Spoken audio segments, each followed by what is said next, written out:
Well, good morning and welcome to the post-landing press conference on mission STS-82. With us to talk about the events of the evening and early this morning as Discovery and her crew came home is the entry flight director, Wayne Hale. We'll have remarks from him and then take your questions. Wayne?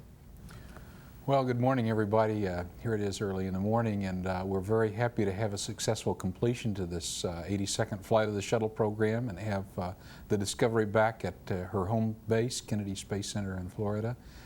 You know, this mission to repair the Hubble Space Telescope and upgrade its science instruments is a mission that combines, I think, the best of many different organizations in putting together an effort that a lot of people have put their hearts and lives into for the past 3 years preparing for it to make sure that it went as smoothly as it did. And we're very pleased to have accomplished everything we set out to do and more. This morning, the entry was flawless from the perspective of how the vehicle performed. Discovery is a really clean machine. It worked great. We have nothing to talk about in terms of the orbiter, which is a tribute to the folks that refurbished it during its maintenance period and the people that prepared it at the Kennedy Space Center. The crew performed in an excellent manner. It seemed in high spirits, and everything went well from their standpoint. I think the only thing that was a little bit difficult for us was the weather. As you know, Florida is always got a weather challenge, and we did not make the first deorbit opportunity this morning because there were some low clouds that formed as it was out of thin air over the shuttle landing facility just about the time we had to make the decision. Jim Weatherby, who was flying in the shuttle training aircraft scouting out those clouds for us, reported that. We'd been watching a number of other low clouds in the area, and when we saw that, we knew that we ought to wait in orbit at least. Frankly, we had some California-bound thoughts while we were waiting that orbit, but it did clear up enough to have a nice landing. And if you heard some of the transmissions from the commander, Ken Bowersox, he felt like it was a great day to land in Florida, and it turned out to be a very pretty landing indeed under a full moon. So with that, I'll open it up to questions. Okay, we'll start here in Houston. Mark? Thanks, Mark Carreau from the Houston Chronicle. And my only question is just about how dynamic the weather picture really was. And you did seem close to calling California. What kind of made you go from one to the other and then finally back to the Florida site? Well, you don't want to feel like you have waffle too much on the weather, but we were watching it closely, and there were a number of low clouds in the area that would cause us concern. As you know, we have these visual landing rules that we like to have the pilot able to see all the landing aids from a good altitude at any landing site we go to.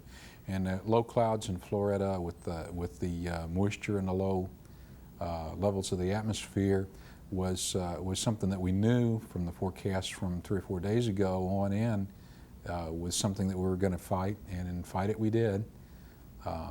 And the forecast for tomorrow, tonight, Sunday's landing opportunity, Saturday's landing opportunity, would have been about the same but a little bit worse.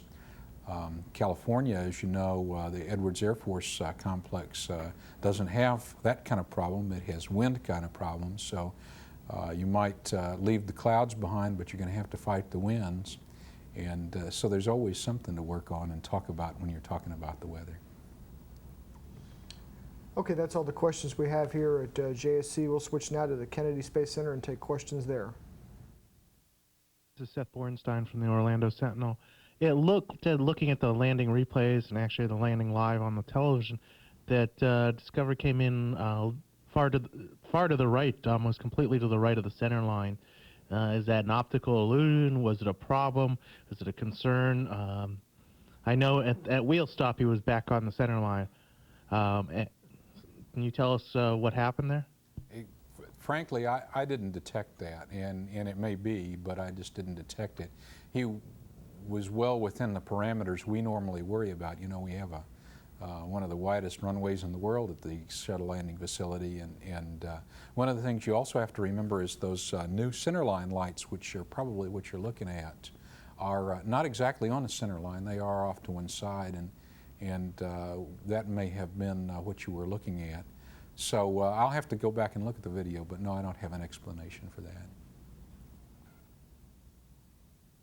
Tommy Holloway, or at least someone from the shuttle program management here. Is there any particular reason why they get no one from the shuttle program management office post landing? Well, I do know that we had a lot of the managers in the viewing room in mission control, and I know many of them have full agendas today. We, of course, did make everybody stick around an extra hour and a half, so I guess it's the lateness of the hour that contributed. I know you're not the appropriate person to ask about the boosters, but could anyone please fill us in on the status in Utah, the condition of the booster nozzles?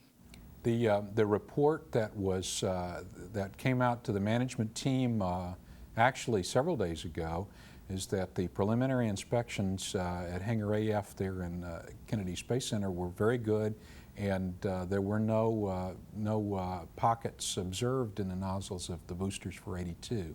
That was a preliminary report, and I'm sure we'll be getting more reports when they get back to Utah and are disassembled. Jerry Hannafin, Time Magazine's kind of an aviator's type question.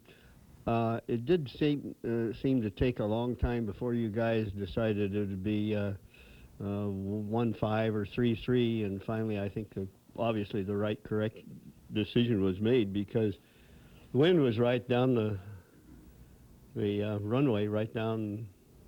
I'm just surprised that it took such a long time to make the final decision. Well, that's a very fair question, and we did have quite a lively discussion. It was one of those cases where it's a 51-49 kind of decision.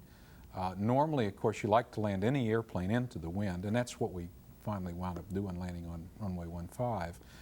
But the thing that you have to remember is when you're flying a glider, you don't have the option to put power on, and landing into the wind, we do a detailed analysis. Caused us a little bit of concern early on with the wind profile that we might come up a little shorter than we really would like to be. Not that we wouldn't make the runway understand, but we like to have a good energy reserve margin and how far past the threshold we touch down. And that was of a little bit of concern to us. As the winds developed during the night, that became less and less of a concern. And the fact that the wind was blowing a little stronger and would have made a stronger tailwind on the 3-3 into the runway was finally the deciding factor that made us feel like 1-5 was the end to go to. But you know, you have time to talk about it.